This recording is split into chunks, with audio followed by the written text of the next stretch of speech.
Hello, beautiful ones. It's another wonderful day for great conversations. On this episode of the Kaizen Mind podcast, I am chilling today with the one, the only Don Gadson, aka Donald What's good? Gadson, There you go. aka Don the Voice. Don, just say hello, because I promise you that if you just hear his voice, you're going, I know who he is. Just say hello, Don. You know what? I almost just like make my voice super high. Just to, what's good? Good afternoon, good evening, good morning. Whenever you're seeing this, thank you, Gia. I appreciate that.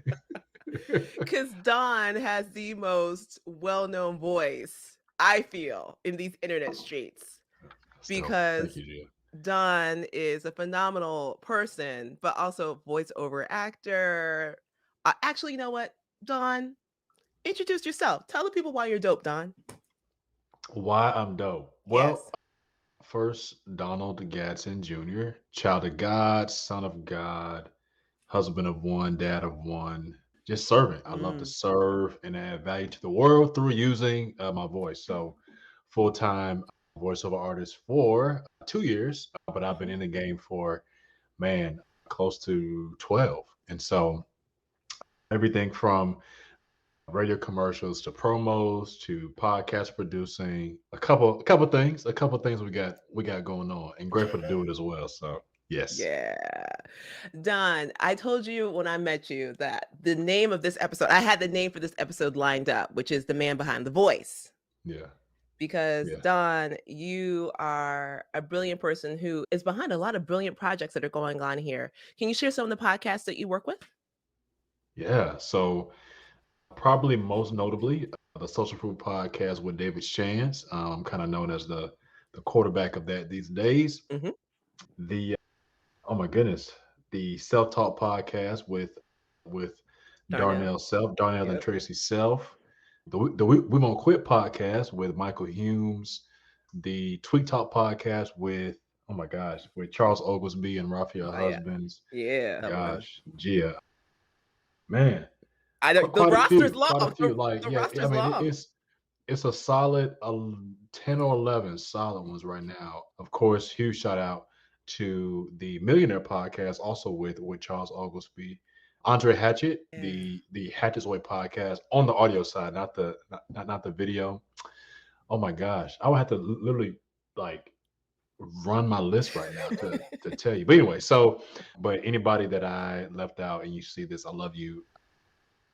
Gia just put me on the spotlight. Hey, tell us what's your blog. It's like, Gia, quite a few. So absolutely, but yeah, outside of that, obviously voiceovers as well. So everything from TV commercials with Alaska Airlines all the way to radio promos with some of the top AM and FM stations all around the country and internationally as well. But yeah, God has given me the gift of a voice, and so I'm just seeking to use it the best way that I can to bring light and hope and a little bit of inspiration to the world. So there you have it. So, Don, I want to take a quick pivot. Quick pivot. What is, because I don't think people understand, and I know very little about it, but the little that I Googled, I said, oh, this is interesting. This whole world of voiceover work, because you referred to it earlier that you even have your daughter involved in some projects and your wife Mhm. involved. Yeah. What is this world of voiceover work? And tell me more. So yeah, so if I had to break down voiceovers, I would literally just say that it is you recording on a microphone, Hmm.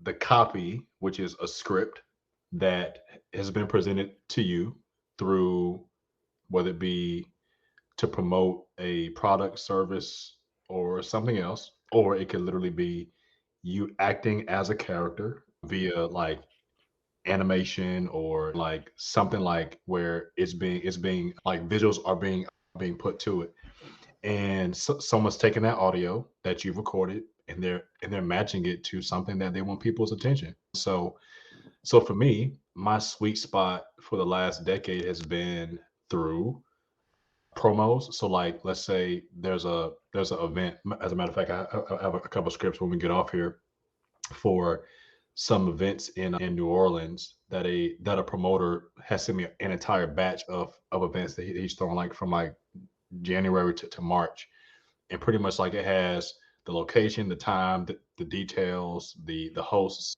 anything and everything that he wants them to know about the event. I'll record that particular script. I put music behind it, the sound effects, and get it mixed out all nice. And then I send that back over to him, and then he's either going to put it behind a video that he's going to put on social media or TV, or he's going to send what I send him over to a radio station and pretty much like run that Wow. as a promotion or ad, right? Another one of my sweet spots has been in the world of podcasting, where I am either recording or producing the commercials that are going on podcasts, or I'm the first voice that you hear on the podcast as it's the podcast intro for that Mhm. particular individual episode or that particular series. And recently, I've pulled back a little bit on my audiobook production just because like it's a very all consuming process. So Mm. to date, I've done about, I would say, close to 60 audiobooks. And so what a audiobook process looks like is essentially a book. I sit down with that book and I read through it, and then I read through it again, but this time I record it, right? And I'm pretty much the voice of the author, right? Mhm. And then we chop it up by chapter, and we segment it, and we mix it and edit it and all that fun stuff, and get it down to the Audible guidelines or whatever, and we upload it. And then at that point, Audible then takes everything that we recorded and mixed and chopped up and everything like that, and they distribute it. And let me see what else, man. With my Gia, she's done everything from kids audiobooks, which is like, I mean, that they're shorter, you know what I'm saying? So they're like, 5 minutes in length, all the way to animation narration, where she's kind of like playing little cartoon characters and different things like that.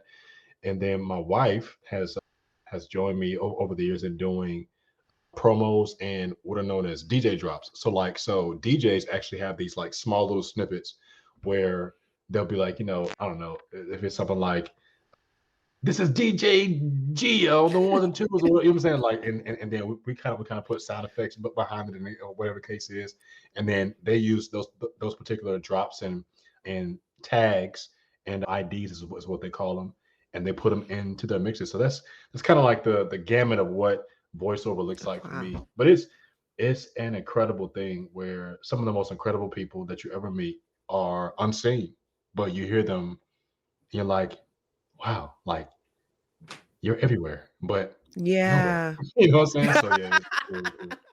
It's really, really cool. Yeah. But okay. So, Donald, how did you discover voiceover acting?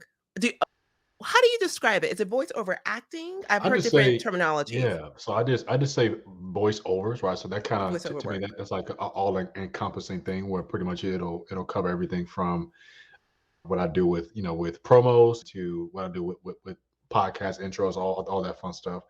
The voiceover acting game, I would say, it's kind of very, very nuanced in that you have literally everything from your traditional TV, radio, promo, commercial work, all the way to your video game narration, character voice type stuff, and pretty much like everything in between. So for me, my journey to voiceover actually started when I was doing some nonprofit student work here in Orlando, Florida.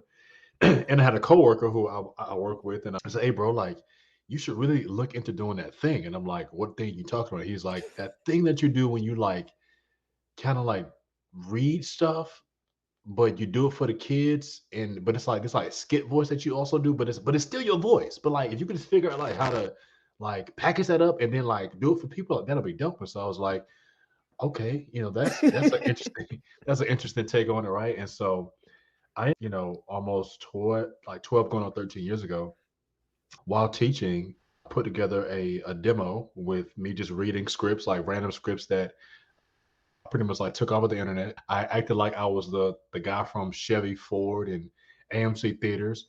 Was not in pocket, which is what we kind of call it. Like it was not like really like catered to like to fit my timbre of voice. But I was like, hey, why not? This is kind of what I hear, so why not? Mhm. Put that demo together. Ended up getting it across to some party promoters out of New Orleans, and they paid me $5 to to do my first paid gig for a voiceover, and I was like, also, this is actually a thing where like people actually will pay you to record words that they send you, and you send it back over with some music and some sound effects, and that kind of began my journey to building a clientele that literally, thankfully, for a good 8 years doing it part time while also teaching, I learned how to tap into the power of my unique voice, and that I didn't have Mm. to sound like the movie guy in order to do well in voiceover. And so that's kind of like the short, condensed Cliff Notes versions of it.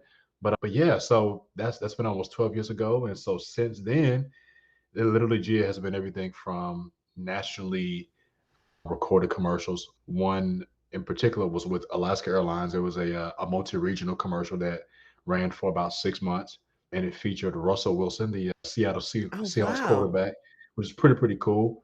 All the way to literally, what do you see today? Kind of being the voice slash the brainchild behind some of the favorites of Black wealth podcasting. Yeah. And so that's what I would call it. It's been an incredible journey to learn how to take words and twist them and turn them and perform them to impact people. And so Mm. so yeah, it's been a cool journey for sure. What were you doing before all of this? You said you were teaching? What were you teaching? Yeah. So for 3 years, I worked in a nonprofit student ministry across Central Florida in Orlando, kind of like the Orange County area of Florida here. Did that for 3 years, and then after my contract ended with them, I I went into teaching middle school. So I taught middle school English, history, and Bible at a private Christian school here in Orlando for 8 years. And so during that entire tenure of both student ministry and teaching, I was able to do voiceovers on the side. And then almost 3 years ago, I felt a tug and a nudge to jump, as we say, in the entrepreneurship Mm. world, and was afraid to do so because it's like all I had ever known what was working with students. And so to think about going full time into something different and it's something else, it was like this is different and scary. And to think about creating your own schedule and supporting yourself and your family and the whole nine through what used to be a side hustle was crazy. And so I actually resigned from my position as a teacher and then went back the next year because I was afraid. Oh man, my I don't blame man. you. It's okay. We all have Yeah, those yeah, moments. yeah. So worked an entire school year, knowing that my time was up, but we got it done, and then, you know, 2 almost 3 years ago, 3 years ago, I jumped off full time and haven't looked back, and it's been the most incredible journey of faith, perseverance, learning, humility, learning and learning and failing and learning again, but all the while still appreciating the journey of being able to really take a gift that God has given you and give it away to the world, and then in return for that the world then says, you know what, like, we like what you do, so Mm. let's work together. So just kind of creating that process over and over and over again. So it's been incredible, really incredible.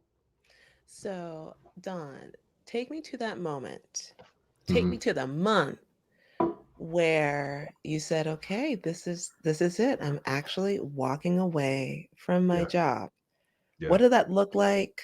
You're blessed to have a beautiful wife, a beautiful child. What amazing. conversations were going on around all of this? Yeah, What was that's happening in a your mind, that's a Don? great question, Gia. So like it was a about a year process when I knew it was time to leave. So it was like an entire year where I had to work up the courage and work up the it wasn't even self-belief, but it was really me tapping into who I've always been and really trusting once again the gift that God has given, right? So the year before I resigned, the thought about wow, like my time teaching is up and I know something's next. I don't know exactly what it is, but I feel this tug of something being new and next and different. And like I said before, one of my initial reactions was again reaction was Mm. fear, right? Fear of the unknown, fear of having to let go of the system, in a way, whether you've Yeah. got salary, benefits, like the whole nine, right? And then obviously as a teacher, you have all of your holidays are built in, summer times are off, you know what I'm saying? So it's just that rhythm and cadence of life that I was so used to for a decade or more, right? Yeah. And so to think about leaving that was kind of like, man, like, and do what? Like restarting all over from scratch. And so honestly, Gia, it took me into a identity crisis Hmm. because I had to relearn who Donald was. And a lot of times I like to say, that I had to learn that Donald the voice didn't have a voice. Donald the voice didn't really truly understand the power of his inner voice to himself. And I think, for those of us who are, believers or have any kind of faith, I had to really reconnect with God in a lot of ways that even in teaching at a private Christian school and being Mhm. trained in biblical studies and having a graduate degree and all the cool, amazing educational accolades, I really had to come to a deeper knowing and understanding of who God was and who I was in position and in relation to who He is, right? And so I had to start all over from scratch in a lot of different areas in relation to my personal development, my identity, my understanding of my value, and so this process of becoming quote unquote the voice has really been a comprehensive process where like literally Wow. it's like God has had to take me through so much to truly understand where my value lies, but then also how it really is a blessing to be able to take again like a gift that God has given you and to be able to not only monetize it, but then to also to literally like to hear it, reach the four corners of the entire earth. Yeah. So yeah, so that process of leaving my job wasn't just the process of leaving my job, but it was a process of me leaving a former version of myself that had I kept holding on to it, I would have missed out on this guy, So I'm so grateful for it for sure. Don, we're not even 15 minutes in, Don. Hey, this is what you're gonna get. This is what I you're gonna get. I'm know. gonna No, I'm but gonna testify for I sure. know Yeah. that's right, but the there's so much beautiful depth and meaning of what you just shared, Don, and I pray it doesn't go over people's heads because in in everyone's journey, regardless if they choose to recognize it or not, in order to progress, Yeah. a portion of what you once was must die. Absolutely. Yeah. It must. Yeah. And the interesting thing is that you know that person has died because that's when the identity process begins, the identity crisis, because that is, believe it or not, that's a form of mourning. You're mourning the Absolutely. loss and you're trying to figure out, then who am I now? Yeah. Yeah. Yeah. Yeah. And Gia, like that's so profound because I didn't know that mourning was taking place. Like I didn't in my educated self, Mhm. like I didn't truly see that I was going through a process of grief, right? And it was confusing because I'm like, wow, like I should be somewhat happy, like they say you should when you leave your job and all this, like all Yeah. that, but yet I feel confused. I feel like I'm losing myself, but yet like I'm supposed to be like fine. Like, you're supposed to be finding your independence and sticking it to the Mhm. man, But it's like I mean, some of that, yeah, but like what the heck is going on, right? And what's been so beautiful about that dying process is that you come to understand it's like wow, like that's actually what makes the process and journey of you kind of like when it says in the scripture like going from glory to glory. It's like you really can't go from glory to glory unless like there's some death, that there's Yeah. some crucifixion involved, right? Like you don't have the resurrection without the crucifixion. So Mm. it's like being able to have a small inkling of what that process is like. It is super humbling, but yet you also see like, oh, like wow, there's a lot of power in that, right? And so if I would have continued to hold on to what I thought I needed to continue to be, then Donald doesn't get this. Like my family doesn't get this. The world doesn't get this guy. And but what's so dope is that like there'll be another one. Because of that, it's like now you understand, oh wow, this is truly living. Like there is so much living in dying, you know, which is crazy. But Yeah. yeah, that's the way it is. And there's a lot of meaning and purpose in that as well. So dope, dope, dope. So, Don, then tell me this. Tell me who Donald Gadson once was, Yeah. and tell me who Donald Gadson is today. Oof. So Donald Gadson was once a performer. He was someone who was a chameleon that adapted to his detriment because he was again afraid to be to be okay with not being maybe understood. And this maturation process is also taking place through the midst of the height of 2020. So there's been a running parallel to this journey over the last 3 years has been these these like seismic cultural shifts as well. So a lot of my identity was was really playing the role in order to maintain a status quo. And even hear Mm, myself say that, it's like, wow, bro, you're being so honest. Because if I look at the ways that I've evolved now and some of the hard conversations I'm willing to have, the ways in which I'm willing to be transparent about, hey, like, hey, here's what it is. Like, I would have never been that way before Gia because I felt like I had a lot to lose, which was mm, just simply the perception of being the guy who's always positive, the perception of being the guy who's always able to walk into a room and be magnetic and and all these cool things, which I tend to think that like I still have some of that today in terms of like my charisma or like really really seeing people or being empathetic or willing to serve and all these like amazing things. But I think previously my identity was wrapped up in how those things made others feel as opposed to was I being congruent from mm, within. And that's different because whenever you are somebody who has to walk in integrity and walk in congruence when you're alone and what I'm saying, like whenever what I'm saying you're not on, it's like who are you? And in a lot of ways I didn't know who I was. It was always attached to something external as opposed to coming from within. mm. So, Don, you you walk away for the final time. You walked away and The then fun, walked back yeah. temporarily, and Yeah, you walked yeah. away. I walked through that door so fast again. I was like, I'm back, baby. Let's get it. Man. Yeah. Yeah. So yeah, a second time for sure. Tell me about that first month, the first couple of days, because, Yeah.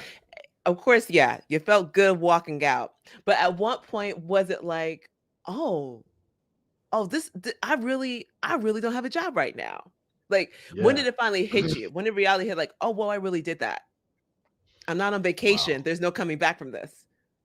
Yeah, that was exactly it. When we broke for the summer and it wasn't that time span of bet we got what we gonna do today and the check still coming next week. It was kind of like, all right, I have to figure out how to take what I've been doing part-time for all these years and put some systems, processes around this thing. And I have to really begin to think about, okay, like building a business as opposed to like it Mm, just being some side spending money or just like extra money that we use for whatever. But it's like, no, like, bro, like this is now directly tied to, as a man, your ability to live the life that you desire to live. And so for me, those first couple of days and weeks and months was really about learning how to shift from a mindset that was so much like, okay, I'm just here to serve, to that's still true. I am here to serve, but it's also okay, I'm here to serve, but I'm here to deliver so much value to where when I ask for a retainer or I say what my rate is or my price is, this is going to be a easy decision for the person that I'm talking to. But once again, I had to get to a place where I truly believed in my ability to do that over and over and over again because it's one thing to do it and there's not a whole lot like riding on it, but it's another thing where it's like, hey, bro, like this is what you do, Yeah. all the while still working through, okay, like that, all of that identity stuff where it's like, all right, yes, this is what you do, but it's not who you are. That was interesting because then it's like a never ending process of figuring out what the line is with that because especially as a man, whenever your worth can be tied to what you do or to what you make or what you produce. So those first couple of weeks, days, and months were like just a process of figuring out this thin line between value, identity, and value and identity. Because it's like, all right, bro, like there is a level to which you do have to believe in your ability Yeah. to produce, and you do have to deliver. Like you can't send over crap work and expect people Yeah. to pay you monthly in order to produce. So it was a fine line in between the two for sure. During this entire transition, this is a major transition. This is a whole lot happening in a couple weeks, days, and months. Yeah, yeah, huge. How did this have an effect on your marriage and your family? Extremely, extremely difficult. So running parallel to that journey was also a journey where out of fear, in the span of about 12 to 13 months, I racked up about $25,000 in debt, whether it was buying equipment and courses and different things. And what's so crazy about this part of the journey is this, Gia, is that up until that point, my wife and I were 100% debt free, except for our mortgage. We had paid off Wow. 6 figures in debt, like student loans, cars, credit cards, consumer debt, like everything. And so I went on a independent journey to racking up more debt. And this was 2018, 2019, and my wife, you know, found out about the debt. Now, what's so crazy is that in my heart of hearts, it was never a thing where I was like, oh, I don't want her to know. And I was like doing everything in my power to hide it, right? She was always a little bit, look, babe, like, I know you have cards. I know you have like other things going on, like with business, but like, just make sure that like if it gets out of hand, that like you tell me before it gets to that point. Yeah. And in my manhood, in my warped view of manhood, in my warped view of what I thought, being a good husband was, I shut her out from that process of me struggling. And what I thought I was protecting her from was actually one of the one I would say was the apex of hurt in our marriage. So much so that, man, I didn't know if we were going to make it out of that season. And so, since then, over the last couple of years, it has literally been one of the most amazing redemptive processes to see parallel to this whole entrepreneurship journey and identity and faith and relearning like who I am like in God and all these different things, to where trust has had to be rebuilt as well. So I would say the toll that it took, man, was definitely not for the faint of heart. And so honestly, man, like, but for the grace of God, like, but for the grace of God. And so my wife has been incredible to be like, the patience is just it really is supernatural. I mean, it's been a gift. I think also the her ability to persevere and to truly see me in the midst of my confusion, in the midst of me like figuring things out, and in the midst of me being insecure about a lot of unused muscle. Because like whenever Mm, you are, an employee, there's just a lot of different things that you don't have to consider or think about from a stewardship standpoint. Like things are just built into where it's kind of like, it just kind of happens, quote unquote, like automatically, right? But then when you begin to have to manage your own budget in business and invoices and figuring out your sweet spot of pricing and all the while still having to deliver, that process it can be messy, it can be super yeah. messy. And so that woman for sure is God's greatest gift to me for sure. So she's been absolutely incredible. I have an amazing, amazing, amazing bride. I really, really do. Now, when you were considering yeah, when you were thinking about leaving your job, was your wife 100% for it? Was there a little bit of she apprehension and concern? she believed in me more than I believed in myself, like Hmm. that, like undeniably, so much so that like whenever I told her I was going back after the initial leaving, you know, it was just a thing where she's like, bro, like if that's what you feel like you have to do, but feel like I'm believing in you more than you believing in yourself. And so, definitely like to this day, like she has been like 100% like, babe, like go for it. But like if you're gonna do it, like really, really, really do it. She is super sweet and gentle and kind. But I definitely have seen with that woman, when I've ever like withheld my greatness, that pisses her off to know, because she's like, bro, like there are people who would kill for a fraction of the gifts that God has given you. And so for you to hide behind some false humility, or insecure, whatever, it's like she's like, I don't get it, bro. Like I don't get it. So the growth journey, it has been incredible, man. Even when you don't feel like it's happening, are you growing more into who you want to be, or are you not? And so yeah, so it's been a journey for the Gasson family for sure. Mm. Now, before you left your job, I always love to ask you, what did you expect entrepreneurship to be like, Yeah. and what did you discover it to be? So I thought it was complete time freedom, complete autonomy, and you pretty much like make up what you want to make up, and the money just flows in. I mean, ain't that what they say it is, right? That's what That's what that's what that's that what the gram was- says. That's what IG says. man. But then you learn that I was like, wow, I literally am an employee of my business. Like I left the job to now have a job that I created for myself. And if I don't put systems and processes in place, I'm gonna hate this. So like the thing that I used to love to do as a outlet on the side, as a side hustle, is quickly becoming like, oh, this is what this is. As a matter of fact, I'm not working less. I'm working twice as much as I used to, because especially with doing everything from here, like the home office and stuff, recording here and mixing here and everything like that. It's like, wow, I can always be on. Like Yeah. there is no off, right? And if you buy into hustle and grind culture, you're actually applauded and rewarded for that.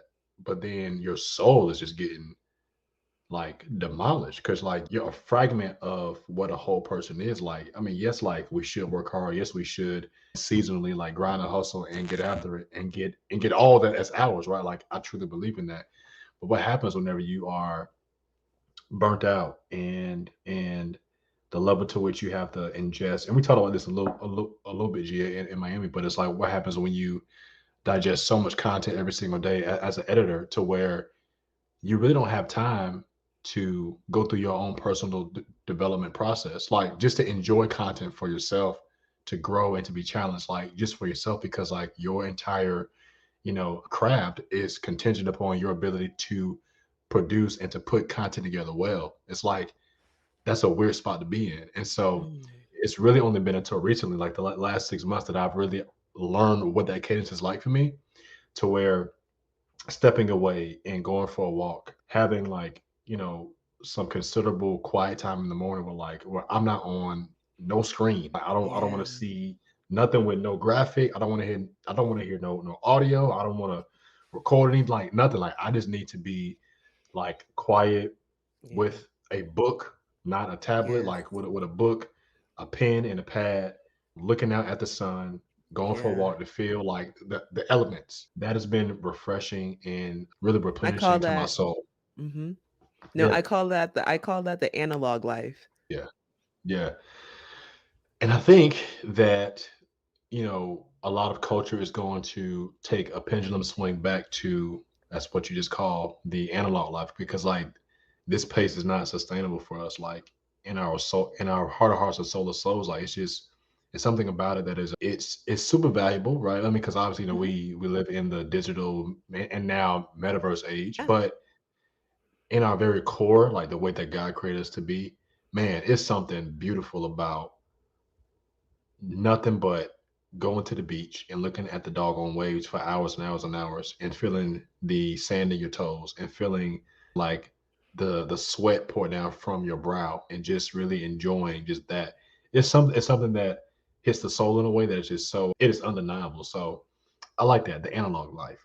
So just, I mean, so there's value in that, and working in the digital content space, like Mhm. I'm grateful for because I do think that it does help get people to a certain point. But man, I tell you, the way that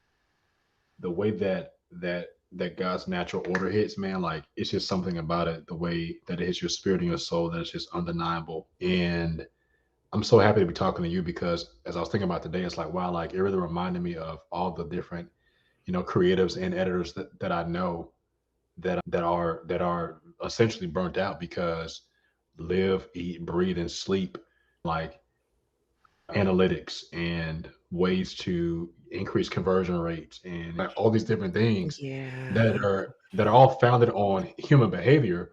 But man, I definitely get grieved thinking about some people's inability to unplug from that world because it really does leave you as a shell of who you are really designed to be. So yeah. Yeah. Man, geez, I mean, how we get this deep? Gee We whiz. I thought we were Oh, gonna talk brother, about I'm just like riding your way, fam. I'm geez, just okay. riding All right. your way. But I will say this though. I will say this. Some people don't like this, but it's okay. Guess what? This is the fun part about having your own show. You can say what you want. That's right. Power. Amen. A lot of people, regardless, I I don't know how I can clean this up, so I'll just spit it out and say Don't it. clean it. Might No, have to don't clean might it. have Don't sanitize it. No, no, no, don't sanitize it. Yeah, go ahead. There is no atheist. Come on. There is no atheist. Everyone has a God. Yeah, It's just some have not been able to recognize what their God is. For that's many right. people, it is money. For Yeah, many people, it is recognition. For other people, it is fame. yeah, For others, it may be the one above. yeah. But regardless, everyone has a God. And because of that, everyone's guided by that God. So true. So, because of that, there are some that, because of the God that guides them, if their God is money and that drives you, then your obsession and your focus and your direction is that. And wherever your direction is, everything comes at a cost. Right. Even serving the God above, that comes at a cost. It comes at a cost. Everything comes at a cost. It's just what are people willing to pay for the God that they want to be devoted to? That's right. And so when I hear you, Donald, I hear you as a person who is guided by a higher authority. And because of that, it gives you deep clarity on what is most important in your life and That's what right. you value. And Yeah. because you have clear values, excuse me, a clear vision and deep values on what is most important in your life, that is, as far as I'm concerned, the most beautiful clarity to have. Because when you know what you want and what you are for and who you are serving, it makes it very easy for you to Yeah. shove away what's not for you. Yeah. Yeah. It's not for you. Because Yeah. correct me if I'm wrong. Since you've been pursuing entrepreneurship, have you missed a meal? No, not at all. Not one. Have you been homeless? Let me No. know. That'd be an interesting plot twist, but have you been And the homeless? plot thing is no. Thank you, Lord. Yes. Come on. Okay. Have you been without a shirt on your back? Not one. And has the lights been cut off? Not one. Okay. Amen. Okay. Okay. Whoever's listening, take that what you will. But here's what I'm saying. When you Yeah. have deep clarity on what your direction is, and also, I said it, who your God is. I'm not getting denominational. I'm just being real. Right. Who that Right. is for you, what is your guiding force? It gives you so much beautiful clarity on what is most important and what is not important. And in this day and age of digital media, right? Which is, I feel so millennial saying that digital, it's just media now, like Yeah, yeah. Oh digital yeah. media, Yeah. just So media, true. right? No, that's so true. Yeah. We are being bombarded with more messaging than Yeah. ever before. Yeah. How does one siphon through that and figure out who they are Yeah. and what they're for and what they choose to pursue in life. You Yeah, must have some form of guiding light in your life. absolutely. Whatever that is for you is your business. I know mine, Donald knows his. But you must have some type of guiding light. There's a movie by Leonardo DiCaprio, Inception. I don't know if you ever Mm, seen Inception, mhm, but in mhm. Inception, it's a whole about him switching in and out of regular reality into this alternate world. And during that movie, the way they know where they are is they have a totem. So Leonardo DiCaprio's character, he has a set of loaded dice. So he's always having his loaded dice. So as long as he has his loaded dice, he knows he's on solid ground. He knows he's in the real world. Whatever is your totem, you must hold on to and let that guide you. Yeah, yeah. Don, shout out to you because the other thing I want to highlight, like I said, I gave Don the confession that I've been stalking him for a while now. It's okay.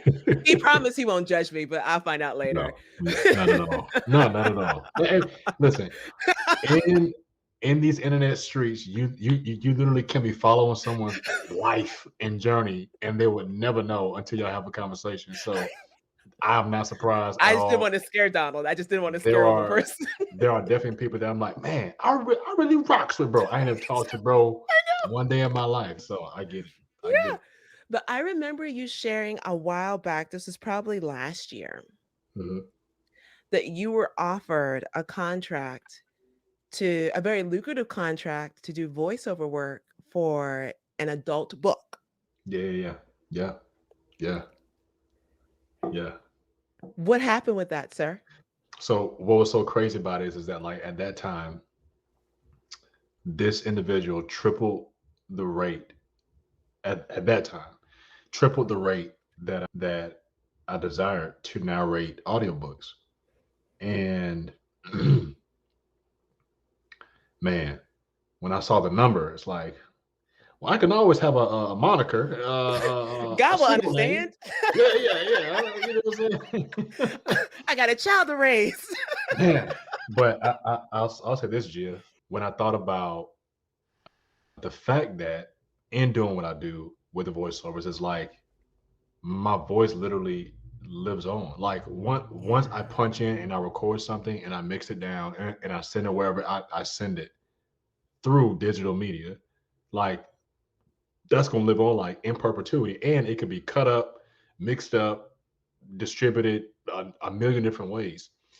And what I learned through that process was that spiritual force that is behind what for a lot of different pockets in the world drives commerce that is perverted by whether it be like sexual perversion or Mhm. saying like greed or you know what I'm saying like anything that is opposite of how and who were originally intended and designed to be.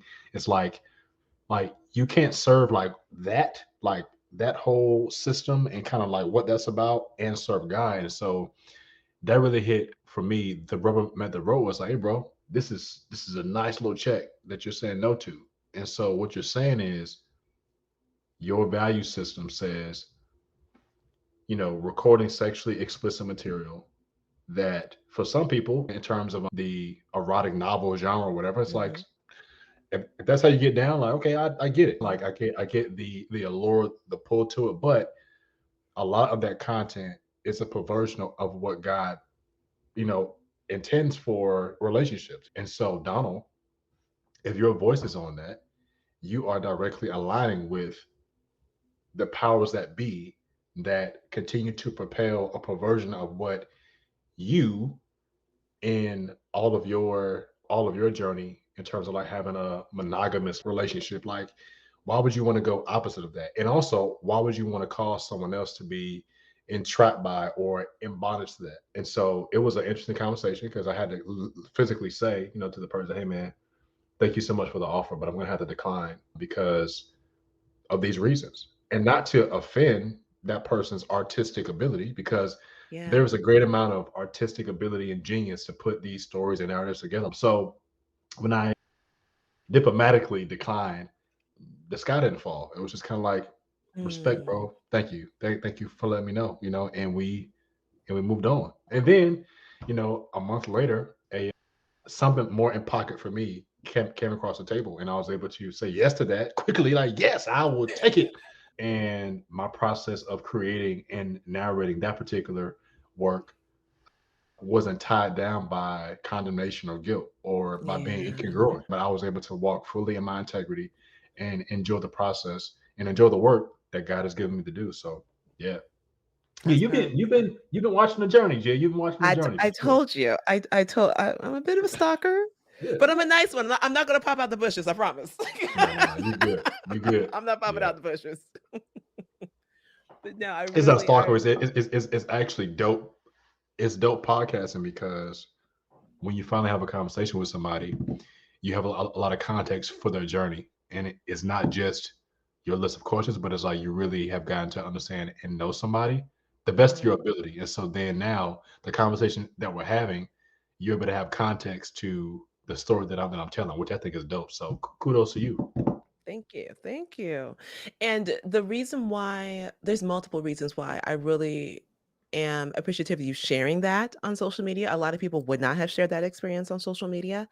Is in many ways, it is easy to assume because there is a narrative that is perpetuated that in order to be successful in business and entrepreneurship, it is a linear path. It can only be Yeah, done one way, yeah, yeah, period. If yeah, you want to be successful, you got to do X so you can get Y because yeah. that equals payment, that equals money. Right, And right. so I'm always actively looking for a alternative, a people who buck that narrative, whether it is a lot of times it's unintentional because Yeah, here's the powerful part. The people who buck the narrative are those who are being authentic. so good. Ain't that That's, something? yo, no, like that's so powerful what you said because I remember whenever I really haven't thought about that until now. But I remember whenever I posted it, there was a level of insecurity because it's like I don't want to come across as being either judgmental Yeah. or trying to appear as though like I'm better than Yeah. because I turn it down. But it's like, you know what, man, like this is a part of exactly what you said, Gia. This is a part of the journey of an entrepreneur where these are the hard lessons that we have to learn to better understand what our values are because sometimes staying true to your values is a payment that money can there's just no comparison to it. Like I was able to sleep really good with my head on my pillow at night knowing that the man who I desire to be and who I even publicly desire to share is the same guy who made a decision that lines up with who I say that I am, even at the expense and the cost of what would have been like a month and a half or I'm almost dogging like 2 months of living expense. It's like that was a nice man. Wow, When I say Don. it was a check, girl, I'm like, man. I'm like, girl, I'm like, man. Yo, I was like, man, Wow. and yeah, yeah, and so I like that so much, of what you said because it's not a yo. In order to win in business, you got to do A, B, C, and D. Now, I do believe that there are certain principles that we have to follow. It's just universal, right? But I do think that there's a lot of toxic. There's a lot of situations that have given people a lot of influence, but their success has been like a in spite of success as opposed to it being from a place of being healthy, whole, and healed. And I think that for a lot of people that's what drives them, like whether it was like somebody counted them out or they encouraged some kind of abuse or somebody told them that they couldn't do it. Like I do believe that that does give you like it does give you a certain bite to you, you know what I'm saying, like Yeah, it does. An a certain edge. certain dog. Yeah, like an edge. Mhm. And like Mhm. I get it. But for me, what was the insecurity was I was like, yo, like he got that dog. My story ain't his story, but like so like do I just need to like what I need to do? I need to just like get angry. But it's like that just That's not you. Yeah. this is not my that's not my makeup. Like unless like I feel like some grave injustice has happened or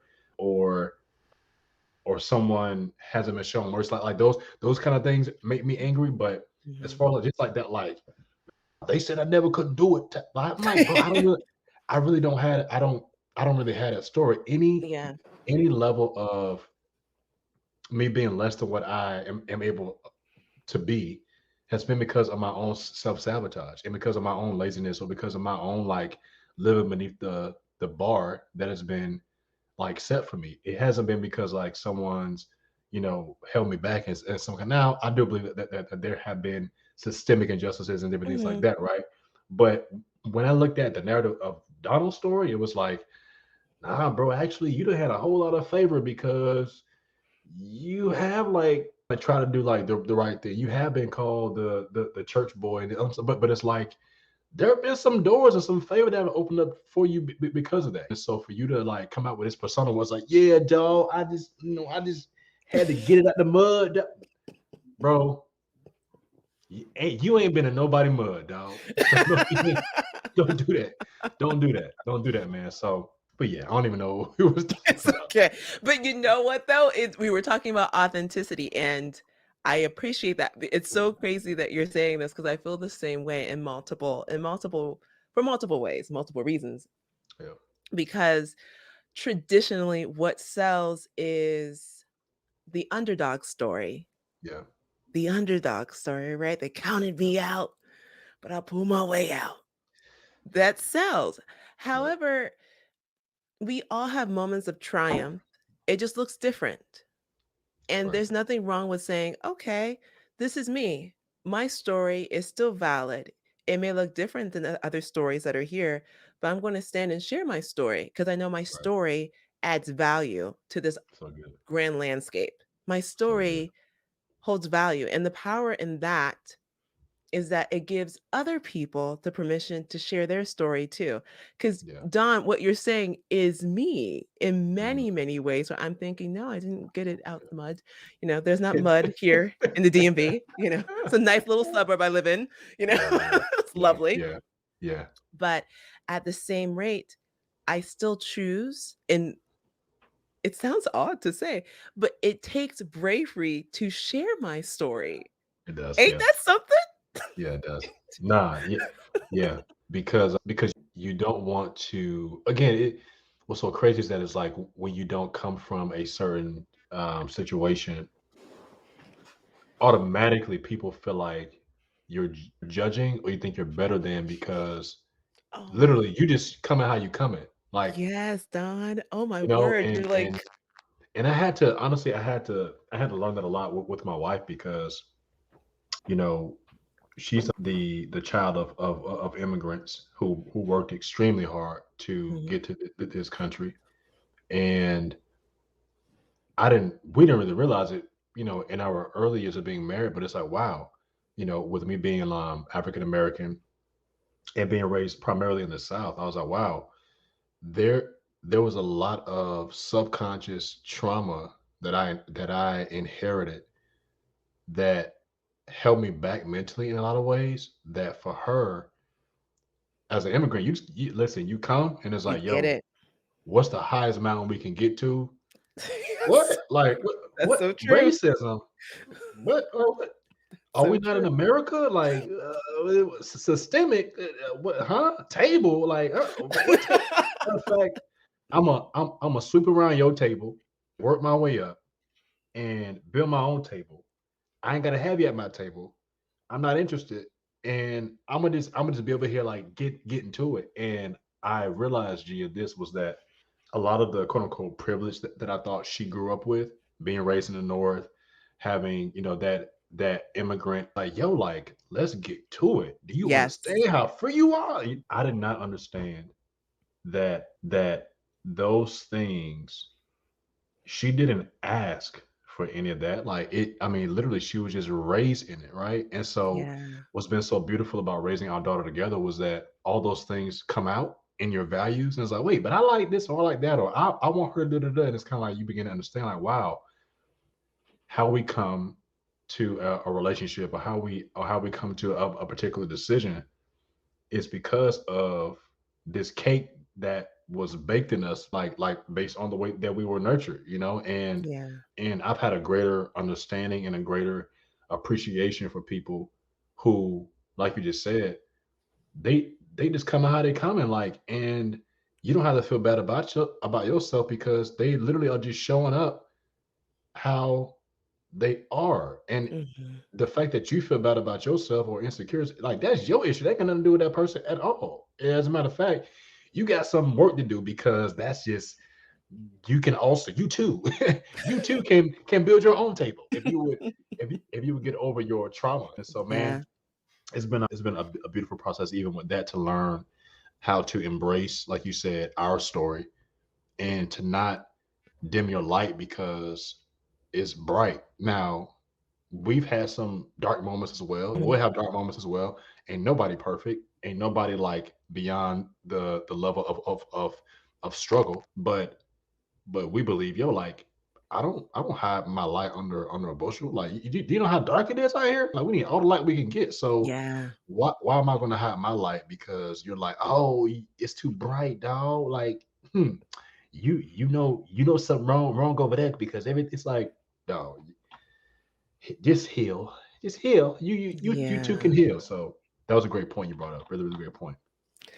John, my big $1,000,000 question is this. You alluded to it earlier, but I would just love to know because Don the Voice is the Yeah, voice of all yeah, things, what, Black wealth podcasting and beyond, entrepreneurship and yeah, beyond. yeah, yeah, Heavy on the and beyond, because I know you do a lot more than just these yeah, yeah. podcasts, but Sure. a part of your role in all these wonderful platforms that talk about entrepreneurship and investing and wealth Yeah, and all the good stuff. You can't tell me that a person who has to listen to it, you are paid to listen to yeah, this content yeah. and add your sauce to it that you do so well, that it does not have an effect on your psyche. That Absolutely. you listen, you literally get paid to listen to this Yeah, content yeah, on a daily basis. yeah. That is programming. That is programming. Man, I am dying to know how that has had an effect on you. yeah. So I would say 2020 for sure was, I was just super inspired, because obviously, it was like, we're coming out of the post-Trump presidency, where black folk felt like, oh God, he is just Pharaoh incarnate. He is holding us back.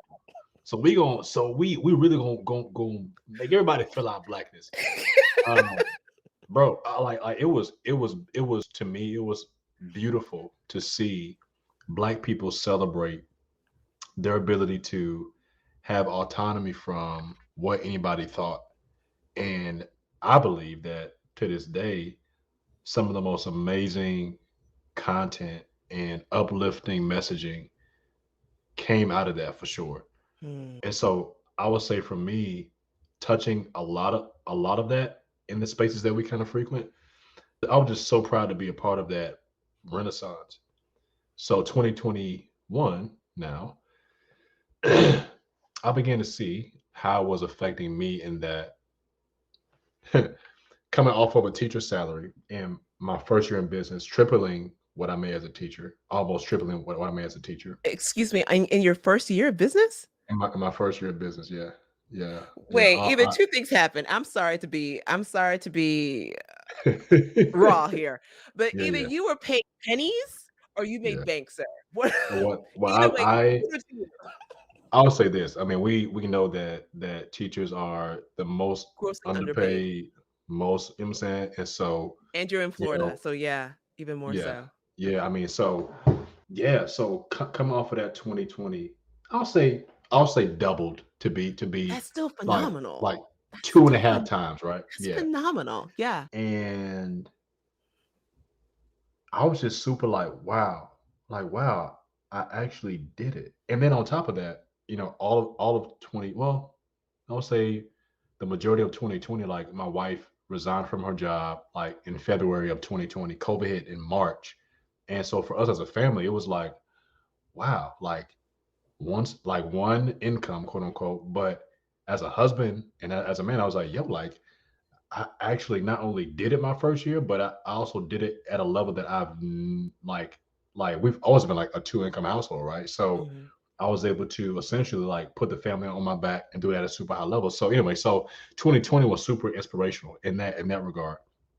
And so the content for me was like I felt like the way that it helped me to elevate in my mindset to understand the power that I had to produce was just incredible. Now this year, I began to see, okay, all right, Donald, like this year is it's no longer about the question of like, can I do it? But this year is about doing the right projects, Mm. taking on the right content, having more of a visionary mindset as far as like what you're lending your voice to, as opposed to how many can I get? Because last year was about, yo, I'm gonna take. I mean, absent of it, like coming against my principles, I'm gonna take whatever I can get, right? Whereas this year was about, all right, Donald, you got to become a whole lot more strategic because your services are in a high demand. So how do Yeah. you get more specific and really niche down into the kinds of content that you want to do? And so for me, emotionally, mentally, spiritually, I think I began to pay more attention to the, may not say like the the spirit behind what was being produced or what was being said and the fruit that was going to be produced in the years to come with certain things. Mm. And so I've honestly found myself exhausted, Gia, because I've had to be a whole lot more discerning, a whole lot more, at times even guarded, a whole lot more where it's like, okay, like kind of like get in and do what you got to do and get out. Whereas like for me, I was deeply more emotionally connected to the process last year. Mm. And so, in all transparency, I've been more exhausted this year than I was last year because last year was just more so about like the inspiration and all that stuff, right? Like that. And so this year's been more so about okay, like man, strategic, being discerning, thinking about like the repercussions of okay, like if I do this, how's it going to affect this or how's it going to affect that? And then definitely like this year with having both my wife and daughter like work with me in the business, like periodically I've had to like pick and choose certain projects that I've had to have them work on or not work on for different reasons. And so I think in terms of like the wealth mindset and the generational wealth talk, that's been tough for me because Mm. coming from once again from a family that because of generational trauma hasn't had the luxury to think about generational wealth, like monetarily, not as oh we was Yeah. wealthy in spirit, but it's no Yeah, no I no like know. bread, Yeah. savings, investments, like having had not been raised around that kind of language and that kind of culture, I'm doing double the work. Not only am I essentially, seeking to break generational curses like with my wife and build for the future of our family, but now I'm also thinking about Gia, like our Gia. I'm thinking about Yeah. okay, His the daughter, guys, by legacy. the way. Yeah, by the way, yeah, yeah. His Um, daughter's name is Gia. yeah, she as well. And that's what I think has led me in the last 6 months to really come to a place of like, Lord, I just want to be with you and be quiet because Mm. this is a lot and I'm exhausted. And so I know that in my exhaustion and in my at times of weariness, I'm beginning to believe that it's all on me and my efforts, right? But as a believer, it's like, yo, like to a degree, like God does call us to be faithful stewards, like of what He's called us to like to steward. But there's a level to which like grace and favor and blessing and God's anointing that will bless a process that you don't have to toil, right? Like Yeah. there could be a level of grace and this gap of blessing and a showering from God that makes up the difference, right? And so for me, that process of learning as a man, especially learning what it's like to trust in the Lord and what He's called me to be as a man, to provide for my family and to be excellent in my craft and to do all the things that He's called me to do. But then also as a son, as His son, having a spirit and a posture of humility and dependence. that flies in the face of what culture says. Like culture's like, Yeah. yo, you got to get out there, bro. And if you ain't getting out there, then what's wrong with you? And then it's like, and then I open the scriptures and God's like, yo, like we were just saying, like, be anxious for nothing, bro. Like, Yeah. why are you not sleeping? Like, you're not sleeping because you think that if you don't, you know what I'm saying, like, get this deal or whatever the case is, like, that's going to really affect, like, what God has for you. It's like, no, like, lay your butt down, take a nap, you know what I'm saying? Yeah. And and relax. Like look at the lilies of the field. Like I clothe Yeah. them. Like, do you truly believe that? I'm not calling you, Donald, to be lazy or to be Yeah. like or to have a super spirituality where we punt what God's called us to do, right? With the access that literally being in America, we have access to do so much. But it's gonna look a whole lot different for you, man of God, because your testimony is gonna be, yeah, like I did it. Like I did it to the best of my ability, but man, like God put his juice on that thing because it's Yeah. certain things where I'm like, that deal, like I didn't like my auditioning skills didn't get that. Like it's something else on that. And there have been certain rooms that I've been able to be in that have directly not only impacted the bottom line, but they have impacted my ability to have influence. And it's like those are the things where I'm like, yo, it's worth it to have a posture of humility, but then also to learn how to be faithful as well. And so yeah, it's been exhausting, but yet it's been good because I've been able to rest in the Lord. Mm.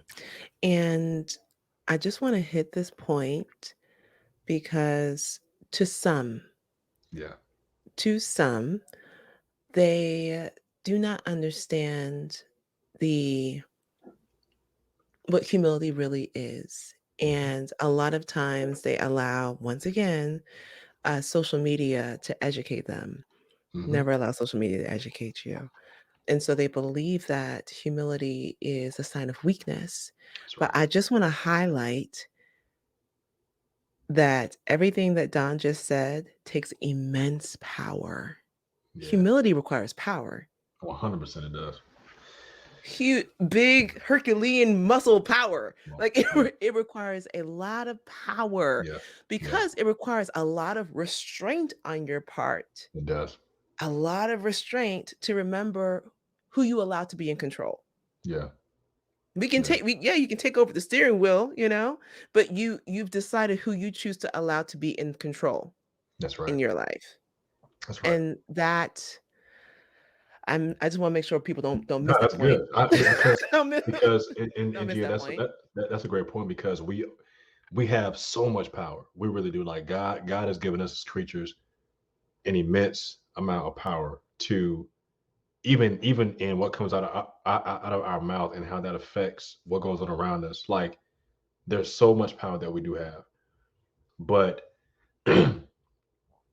but I think that we're beginning to see literally it's like at any point in time if there's a new variant like things begin to it's like wait hold on a second like what so there's something that we can't see that's affecting like that's literally shutting down entire industries like yet again Mhm. fam we powerful but we ain't like Yeah. we ain't got and that's just on some like on some virus stuff let alone like God who has out of his mouth created like all that we see nah dog I'm gonna put my money on that because of that kind of power I don't want to be on the opposite side of that Yeah. of thinking that I have some ability to supersede that because Yeah. that power right there will sit you down real quick. You know what I'm saying? Yeah. And I've I've been I've Well been said, sat down Don. before. Yeah, Well yeah. said, Donald. Lord Jesus, I nope. I will. Well Please, God, said. I will. Hmm. So Well yeah, said. indeed, And I indeed. just had to preface this by saying that because I know this is the fun part about having your own podcast. I can talk about what I want, but but Indeed. because there are some who may think, well, oh no, I'm non-denominational. I can't even say it right. Whatever it is for you, I want Mm, people to hear this though. My intention is for people to be aware yeah, and take some pause and get still and really quiet and really decide what is most important in my life and what have I decided to guide me. And before you think, "Oh, no, I'm not guided by anyone," lies and deception. You are. Right, right, right. You are. Okay? Even if it's you. Even if it's Can we just you. can we just say that Yeah. and we've all been in that position of being our own God, but fam, Mhm. like that's tiring. And Where do you it's a losing battle. where do you Speaking from go? personal experience. You know what I'm saying? Where do you go when Look, you get it's a tired? waste of time. You to yourself, to your tired self? It's like, nah, dog. Yeah. I'm gonna surrender on this one. Yeah, I'm gonna just surrender on this one. Now, Yeah, I'm dying to ask you this other question. yeah. As a husband, Mhm. as a father, I wanna know this because entrepreneurship is challenging, period. Yeah, Just period for yeah. anyone. Facts. But Yeah, for a male who is a husband, for a male who is a father, the stakes are higher mentally and emotionally, even with having a supported, loving wife that you do have, yeah, right? yeah, Even yeah, having a supportive wife, yeah. right? Who says, I got you, we got this. Even still, there is, I am assuming, correct me if I'm wrong, some deep dialogue inside here. Yeah. What type of Can you just share with me the type of dialogue that you may have sometimes, or what you feel some fathers and husbands, heads of their family, have emotionally? What do you go through? What's that pressure like Mm, pursuing entrepreneurship as the head of your household? yeah, man. So I know from my journey, the pressure has been immense in that because I I tend to think that I really enjoy spending time with my wife and my daughter, and sometimes the way that I could work, I don't work as much because of that, and the pressure is immense because the more that I understand, okay, like that when I spend time with my wife and my daughter, that fills my tank in a way that binging like a business seminar or something like it just doesn't do that for me, right? But when I connect with them emotionally and in my heart of hearts, I'm like, man, like I want more of this. So then like I go back to the lab to either to do a promo or to do some whatever, so that like from a cash flow perspective it's like my time is freed up, or I'm more inspired to put in a better system to kind of free me up more. But in the moments where maybe they annoy me, or that love tank isn't as full, I go into work mode, right? And that balance, I'm finding that it's more so about being centered on, okay, Donald, pay attention to those things that do fill you, right? But don't make them idols. Like my wife and my Mm, daughter aren't idols. And quite frankly, there was a time and season where they were, where it's like, oh, you know, they're my why and da da da. It's like that's true to a certain extent, but if you don't if you don't put your ability to be an incredible steward of what God's giving you as the priority, and not out of some like condemnation, like, oh, well, you need to just yeah, work hard for the Lord. But it's no, it's like knowing that that I'm loved so much by the creator of the universe that he would share his gifts with me and then allow me to use those gifts to then bring light and goodness like into the earth, and people are touched by that, and then it leaves them for this insatiable desire to figure out what their why is. That like that's markedly different from putting humans in the place of, once again, in the place of where only God should be in it. And I think that a lot of people who maybe have been burned by church, or who've had negative experiences with Christians, or whatever the case is, they confuse the things that Christians do or what church did with the character and the nature of God. Like we know that mhm, like that God's nature is love, man. Like Jesus himself who Christians believe like it's God. And I know for a lot of people, it's kind of like, wait, I don't get it, right? Whenever you read like about the life of Christ, man, like it's undeniable, like that being, like the level of love that he operated in, like it's incredible. And so I find, to answer the question, I find that the pressure that I feel most times is because I misplace the priority and I put the pressure on my family to satiate things about my soul and my spirit that only God is meant to do. Mm. But whenever I get that area right, I'm also loving them out of overflow, and my business flows a whole lot more effortlessly because I'm right from within once again. And so I don't do the absolute best job of it, but I'm learning how to be better at it. And so anytime I feel pressure or I feel anxious, it's like it's always an indicator like, Donald, you're feeling yourself a little bit, dog. You think it's on you. It's kind of right, Lord. Like, I'm going to surrender that attitude. I'm not going to totally take my hands at the wheel. Like, Lord, I surrender all, and stuff just like falls. It's like I don't think that's what God's called us to do. But it's like, okay, God, I'm gonna sit down somewhere, take me a nap, put me on some worship music, enjoy your presence, and just kind of like and just be, as opposed to feeling like I gotta hold it all together. It's like, nah, dog. Like that's where cancer and sickness and all kind of stuff thrives, because we believe that we are like everything is on us. And it's like, nah, dog. Like humans are incredible, but we are finite. You know what I'm saying? We are Yes. finite. So yeah, yeah. Yeah. I just need you, John. I know you got a boom. I just need you to somehow drop the boom mic. Just drop it. Just drop it, Don. Nah, thank you. Don, Thank Don, you for wait. like Don, you no. just We you're ain't just done so yet. insightful. And I know you I know you got something else. Go We ahead. ain't done yet. Yeah, I yeah, ain't letting you yeah, go that easy. yeah. But Don, and another question. Remember, I've told you I've been following for like 2.5 years. Oh, I have Sure. questions, Don. I Yeah. have That's cool. questions. I have Yeah, questions here. yeah. Don. Okay, here's a softball question. How do Okay. you get your clients, Don? That's a great question, Gia. So over time, especially with podcasting, I initially went after the people that inspired me, and I just served them. Like, hey, bro, I hear that your audio needs this or needs that. And what I would do is I would just do like a sample of me literally mixing the episodes. I would download the episode, put it in, mix it, like clean it up, whatever the case is, add on an intro, like to make it sound cool, and send it to people. And it's like people would just be like, bro, thank you. How much do you charge? Oh, okay, here's my rate. Boom, let's rock. And that literally was my 2019, 2020, where I was able to just serve people with my gift and show them what I could do.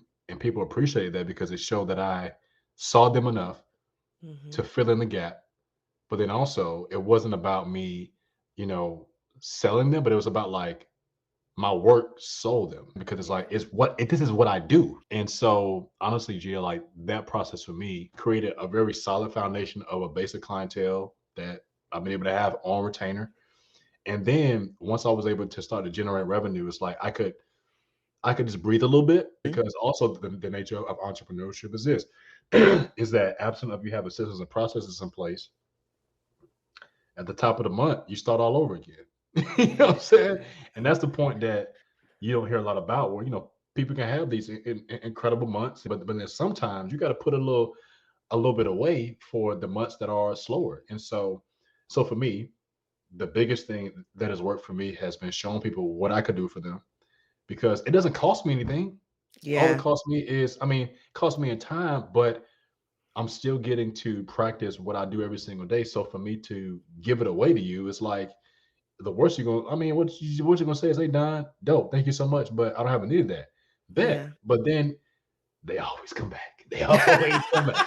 Just know this, right? So I would say that for me is number one, and then number two, you know, I've over the years, whether it be through emails or through freelancing websites and stuff like that, I've just like maintained, profiles on whether it be Upwork or Fiverr or it's like some other websites. And the prices that I started out at are not today's price. To Yeah, quote the that's famous yesterday's poet price. Fat Joe, yeah, yeah, that's yesterday's price. But I've seen how maintaining those maintaining a presence on those platforms has also given me the ability to work with people like internationally because Wow. everybody isn't in the quote unquote like black wealth Yeah. Twitter personal development space. And so that's another thing, maintaining an internet presence. But then I think three, I get a lot of Mm, referrals, which has been so beautiful for me because that's again the scripture that says that your gift will make room for you. Is like yeah. it's true. Like all I've sought to do is just be really good at this one thing that God has given me, and I've added on some ancillary skill sets around it, like, video editing, mixing, like being able to do promo videos and things like that. But it's like, but the foundation is me talking behind a doggone microphone all day, you know. Yeah. So reaching out to people, referrals, maintaining a internet presence, and then social media has been cool for me as well. But my style with social media most recently has just been me just showcasing like testimonials about like what I've been able to do for people. So that's been a blessing as well because then it's other people's mouth praising you and not your own. That's been dope as well. Yeah, So in that case, you really don't have to sell at all. Your work sells itself. it does. Yeah. So 3 years, when is your business anniversary? When did you start your Oh my business? gosh. Yeah. Oh my god. So I don't in know. the fall, no, like in the like I would say July, August of Okay, 20, would it be 2019 officially? I think it was. Yeah. just about. Like, yeah, yeah, yeah. So there Okay. you have it. So, Don, if you can go back in time Mhm. and talk to the Donald Gadson of August of 2019 to give him a heads up of the roller coaster ride that he's about to take on, what would you tell him? I would tell them you're not gonna be okay, but you're gonna thrive. And so a lot of the things that you're anxious about, they are they are so small in comparison to what your level of faith and belief and your level of consistency are going to prove you're capable of. Mm, Yeah, man. Wow. Yeah, I was just so I just yeah, so anxious and so like what's going to happen. But it's like, bro, like one day at a time. So I would also say, hey, don't look to your right or your left, but just mm, but just keep your gaze like fixed ahead of you.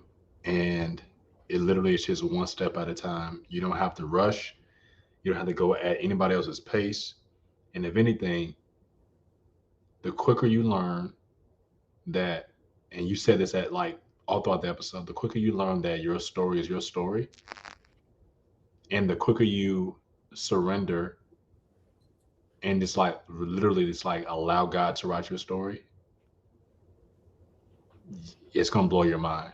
And so I think in this climate, if a lot of people press more into that, the level of anxiety, depression, confusion, like all those things will literally fall off people because you really realize, wow, there's a lot of freedom in that. Like that, not that I have to be lazy, right? mhm, Or lesser than what I'm capable, but it's like one moment at a time. Yes, we should have vision. Yes, we should plan. Yes, we should goal set.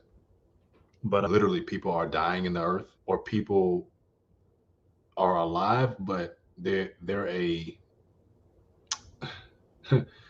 they're a sliver of who they truly are because of just different things. I'm saying that they maybe like self-medicating and things like that, but it's like the power of a day, man, is just so potent when yeah. you really understand the gift that it is. So that's a couple of things that I would tell the young lad Donald Gadson to chill out, bro. You're gonna be okay. You're gonna be all right. And here is I don't even wanna lie. This is my last question. I don't want it to be my last question, but it just might be. Don, What do you look forward to? And I want to know this. I'm including this as part of my series. I want people to put it out there. What is one big goal, vision, dream that you have for your business that you would just love to happen? Whatever it is, Yeah, I want you to put it out there and say it now for the world to hear it. so good. So, what I want for the Donald the Voice brand and for my official LLC is Five Talent Media. I really want Donald the Voice and Five Talent Media to impact more people at a soul and spiritual level than my physical voice is actually capable of. And so, like, even to hear myself say, I'm like, where did that come from? But it's like, but I honestly, Gia, like, I really see that the more value that I add to people, and the more business that I do, the more opportunity I have to do that. But from Mm. Donald, when I shrink back from that, or I play the false humility, what I'm saying, like, I kind of want to just like chill out game, I actually miss out on that ability to have massive impact on people's lives. And so I think conversations like what we're having today give me the opportunity to talk honestly and to talk candidly, but to also give people hope in the midst of struggle, and to let them know, look, like, God isn't done with you. God loves you. God he wants an intimate relationship with you, Yeah. and he really wants to use you, like, in the earth. But like we've said, it's going to cost a little bit. But in our ability to let go, and our ability to lay it down, man, like, he'll do so much more than what you could have done in and of yourself. So I'm challenged to be more specific. So for example, like, this year, more than likely will be like my first six-figure year in business, which was, man, Congrats, by the eight. way. That was like a dream. Like, wow, six figures, right? But I see what it'd be like from a business expense standpoint. But, like, I just want to get better at my stewardship. You know what Yeah. I'm saying? Like, really getting better at that, and really understanding now my ability to free myself up to not just earn more for the sake of earning more, but like really earn more to be more of a blessing, not just to my family, but also to other people. That's an area that I know for sure I can do better in. That I don't have to do all of the work, but Mm. once again, my new level of growth is going to be, okay, like, really understanding that business is meant to benefit other people and not just your family. For me, these last couple of years has been about, can I do it? Can I Yeah. take care of the family? Da, da, da. And so now I sense a evolution in, all right, Donald, the answer to all that is yes. So, like, now, how can you add value to other people? And then also, how can you help others potentially tap into what you do as a means to have maybe their own podcast for producing business? And maybe there's something in that for you. Mm. So that's interesting. Hadn't thought about that, but thank you. That was good. We just had a moment. That Yeah, was good. thank you. Yeah, I did. You saw, you just I saw on saw my face, like, that. I caught that. all right. Dang. We almost talked for 2 hours, sir. Yeah, we did. We That did. is Good times. Good and I can times. still hold you hostage for longer, but you have a beautiful wife and a baby that I'm sure is waiting Hey, on you. So we gotta we gotta get back to it for sure. no, definitely. Don, let the people know how they can get in contact with you if they just want to follow you and stalk you like me, or Yeah. they actually want to invest in your services. Awesome. So I'm most active on Instagram at Donald the Voice. You can also go over to donaldthevoice.com. The website is kind of right now in transition, but you can also go there, donaldthevoice.com / I think it's contact. You can fill out the form there, just say howdy. And Facebook is Donald.thevoice over there. Make sure you let me know that you heard the podcast, and, say maybe I'll give your your listener, saying 20% off of their 20% off. That's right. whatever they would need. Use You know what use I'm the saying? code Kaizen, everybody. Kaizen. Kaizen, I guess. So, Kaizen. Gia, what does that mean again? Can you tell me one more time? I would love to share that. Kaizen is a Japanese philosophy that is centered around continuous improvement. The word Kaizen literally means a change for the better. That's a philosophy that I Continuous live by. improvement. Yeah, Yeah, or just a change for the better. yeah. That when I heard that phrase, that is what resonated with me. I love that. A change for the better. Because That's solid. ultimately, that is my intention with this platform Yeah, because it is one that is more positive and realistic in a world where we want microwave results. yeah. You don't honor the journey.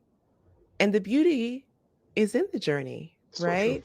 Yeah, The point that you are the Donald Gadson yeah, 3.0 is because you were yeah. willing to go from beta version to 1.0 and now Ooh, yes, Lord. That boy, okay, that boy was beta. Do you hear me? He was the beta of the beta. you were willing to take that journey and you're Amen. not Yeah, finished. yeah, You were yeah, yeah. willing to make the small changes that yielded big results, a change for the better. Right. That takes faith and courage to do. It takes a lot of courage to do that. That's good. That's so good. Mhm. That's so rich. I like that. The Kaizen. Kaizen. I like Kaizen. Yeah, Hmm, yeah, yeah, change for the yeah. better. A Hmm, change for the amen. better. That's good. That's good. Well, Donald, listen, I really yeah. appreciate your My pleasure. spirit. It's so dope to find like have a conversation. I love the ethos of your podcast. Like Thank you. just like listening to it. It's like, man, like it has such a relaxed spirit to it where I really feel like I'm just like talking to Gia, and it's not like, oh, the Kaizen Investor Podcast. Oh, what? Question number 7. You know what I'm saying? But I it's like know, thank you. it's very much a free flowing conversation, and my encouragement to you is just like keep going because these types of this type of content is for me the kind of content that I believe in because it really helps people to have further insight into their journey. And Yeah. I like the message behind it, like the everyday journey, like just Keep like once, pushing. like just keep pushing. And honestly, Gia, like that's all that people need sometimes. It's just a reminder of that. So I really do pray God's richest blessings over everything that you're Oh, doing. thank And I'm you. extremely proud of you for having the courage enough to and you've said it a number of times, like having your own podcast, you can talk about what you want to talk about. And I think that doing it your way is very endearing and that you're not seeking to be something, but like you just are. And that spills over into the very ethos of the pod. So I'm proud of you. Keep it up. Keep it up. Thank you. Yeah. And I've said it before, but I'll continue to say it again. The more people show up as themselves, the more power you give others to show up in their truth. And Thanks. so, Donald, I thank you because your ability and courage to show up as yourself authentically gave me permission to do the same. Come on. Thank you, Donald. Thank you. No, And let me put some thank you, Mr. Gadson. Let me put some respect on his name. Thank you, Mr. Gadson. Thank you. that That means more than you know. You have no idea. yeah, you got it. I really appreciate that because that's the kind of impact that I want to have on people where by being myself, I'm able to then give them the permission to just to be themselves, and you just don't have to hide. But it's for the purpose of being better and healed and whole, and being able to help other people, not just for the sake of like, oh, I'm just out here like I'm just being Yeah. free. In your freedom, you're being toxic. But it's like, is there a Yeah. way? Is there a way to do that out of wholeness? And the answer is yes. And so, you're welcome. And great time, really, really great time. Thank you so much, Don. For everyone who is listening, just go follow Don, Don the voice, Don the man, Mr. Gatson, whatever he chooses, the voice, whatever he chooses to call himself. I Follow appreciate that. him. Yeah, Okay, no last doubt. question, really last question. Don, do you have a podcast? So if you dig a little bit on the internet, you probably will find a podcast that my wife and I did back in 20. Oh gosh, like I forget the year. This has been Okay, like so it's that long like ago. Okay, like so 2016 to okay. 2017, somewhere around there. It was called the Black Daddy Podcast, where pretty much we Oh started out just wow. like talking about like our journey to becoming biological parents, but then also we did foster care for 8 years, Oh, where wow. in 8 years we had 10 children come through our home in 8 years. And so we just kind of like talked about that process, the blessing of that. And then it morphed into talking about finances and our debt-free journey. And then we start talking about marriage. And so it Ooh, that's really, although it was called like the Black Daddy podcast, it really was just talking to all things family, faith, and finances. And so it is back there a little bit. If you want to check that out, that is definitely like retro Donald the voice. And honestly, Gia, when I look at what I do now with podcasts, that was the start for me of learning how to put together and mix and wow. master and edit a podcast to where it became a seamless show, like with a middle, beginning, and ending, and commercials and all that stuff. And so yeah. So shout out to the Black. Let me put some respect on myself right now. You So shout out better. to the Black Daddy podcast Okay. for giving me the gift of podcast production. See, I Mhm. just had another moment. Let me get off of here for you. Okay. For you, Everyone for you go have me follow saying stuff. everyone go follow Donald Gadson. Thank you so much for listening. Until next time, te amo. Besos. Ciao.